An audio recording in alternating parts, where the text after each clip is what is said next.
Assalamualaikum warahmatullahi wabarakatuh. Halo rekan-rekan semua.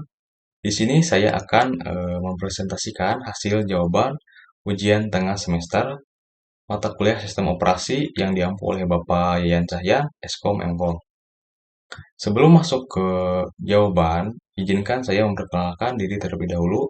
Perkenalkan, nama saya Jiang Komara dengan NPM saya 2306602211102 dari kelas SI 2B. Nah, di sini ada beberapa soal. Yang pertama ada kelebihan sistem operasi, terus juga sudut pandang kita, jelaskan proses dalam sistem operasi, jelaskan penjaluran proses sistem operasi, kriteria yang digunakan dalam kinerja penjaluran proses. Kita masuk ke pertanyaan yang pertama. Apa kelebihan sistem operasi Windows, Linux, macOS, dan Android? Kelebihan sistem operasi Windows. Antarmuka atau user interface yang mudah digunakan.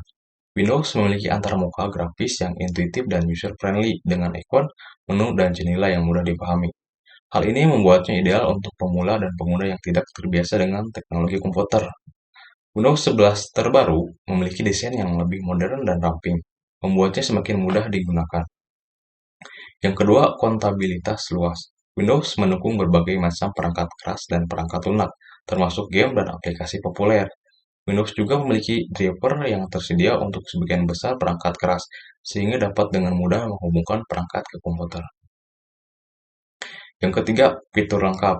Nah, di sini dari sistem operasi Windows memiliki beberapa aplikasi kerja. Contohnya Microsoft Office, Windows Defender, Microsoft Edge, Microsoft Store. Nah, Microsoft Office itu produk yang memungkinkan membuat dokumen, spreadsheet, dan presentasi. Yang kedua, Windows Defender, aplikasi bawaan yang membantu melindungi komputer dari malware. Yang ketiga, Microsoft Edge, browser web yang cepat dan aman. Ini dari sistem operasi Windows, teman-teman. Microsoft Store, toko aplikasi tempat dapat mengunduh aplikasi. Kalau di Android itu seperti Google Play-nya Android, teman-teman. Nah, yang keempat, pilihan perangkat keras yang beragam. Windows tersedia di berbagai perangkat dari laptop dan desktop hingga tablet dan smartphone. Ini berarti dapat memilih perangkat yang sesuai dengan kebutuhan dan anggaran yang kita miliki. Linux.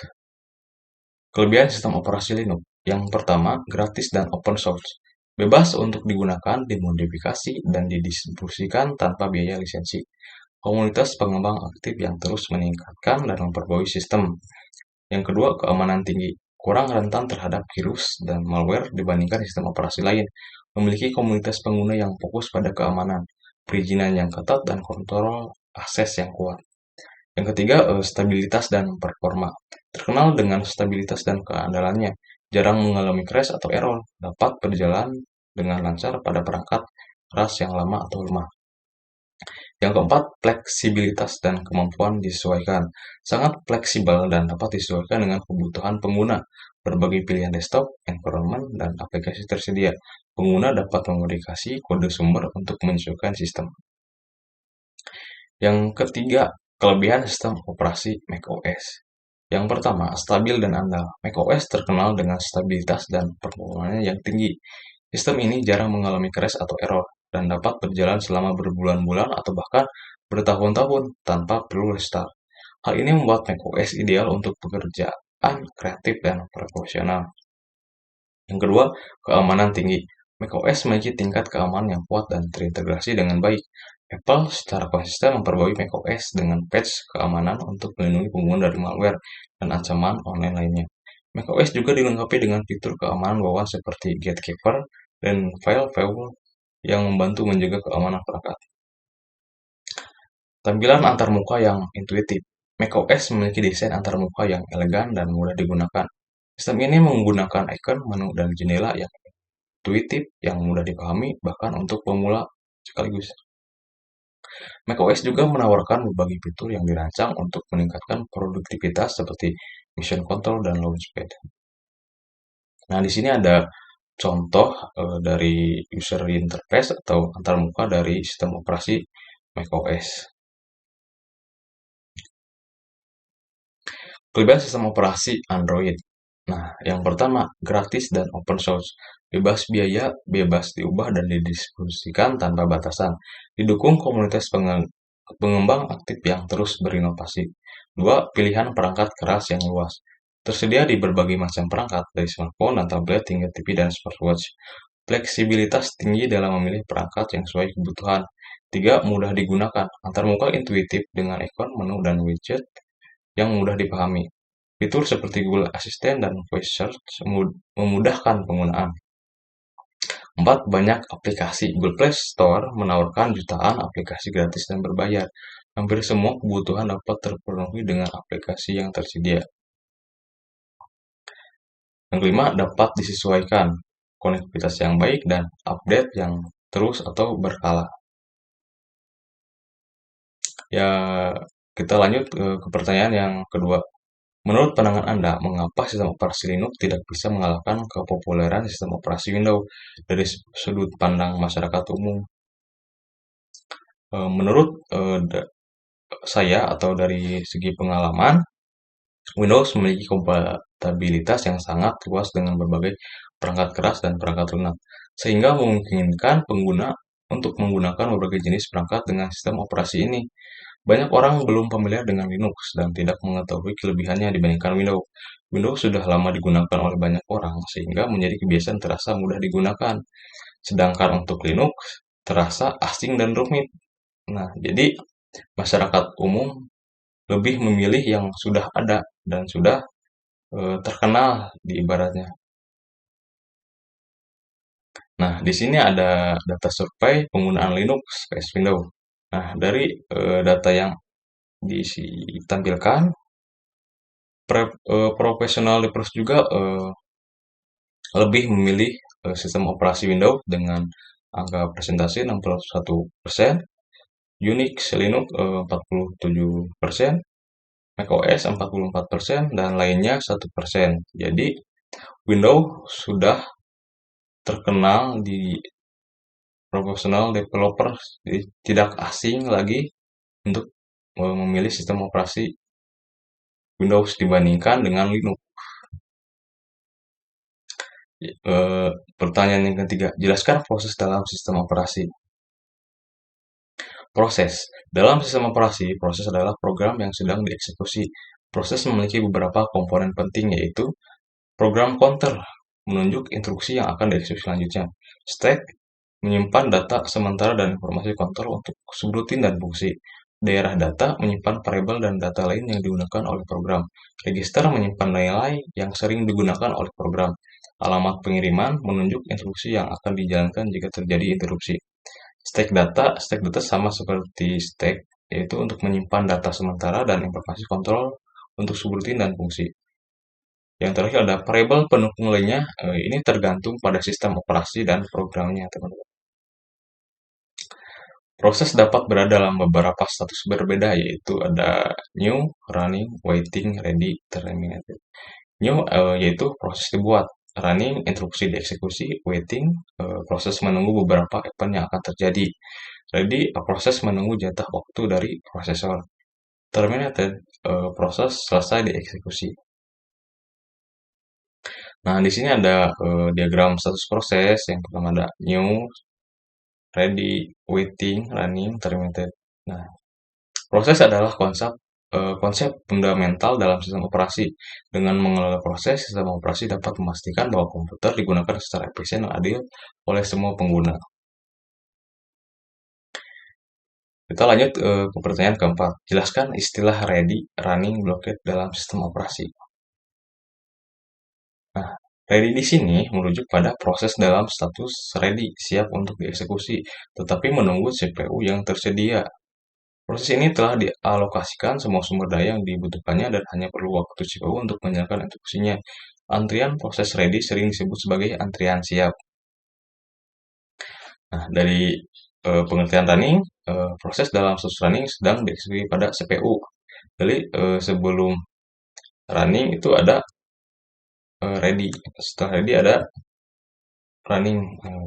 Proses ini memiliki akses ke semua sumber daya yang dibutuhkannya dan sedang menjalankan eksekusinya. Hanya ada satu proses yang dapat menjalankan pada CPU pada satu waktu. Nah, blockade, proses dalam status blockade menunggu peristiwa eksternal sebelum dapat dilanjutkan. Peristiwa eksternal ini dapat berupa input pengguna operasi I/O seperti membaca dari disk atau menulis ke printer, akses ke sumber daya yang sedang digunakan oleh proses lain. Proses ini tidak dapat dilanjutkan sampai peristiwa eksternal terjadi. Pertanyaan yang kelima, jelaskan penjadwalan proses sistem operasi. Penjadwalan proses sistem operasi, aktivitas manajer proses adalah penjadwalan proses yang melibatkan penghapusan proses yang berjalan dari CPU dan memilih proses lain berdasarkan strategi tertentu.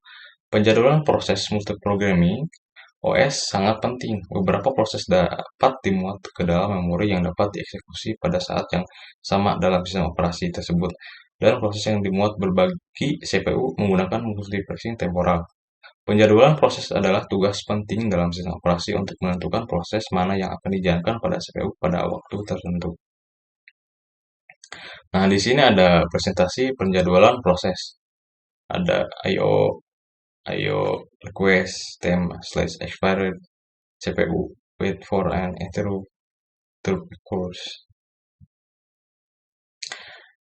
Kita lanjut ke pertanyaan yang keenam. Kriteria yang digunakan dalam kinerja penjadwalan proses.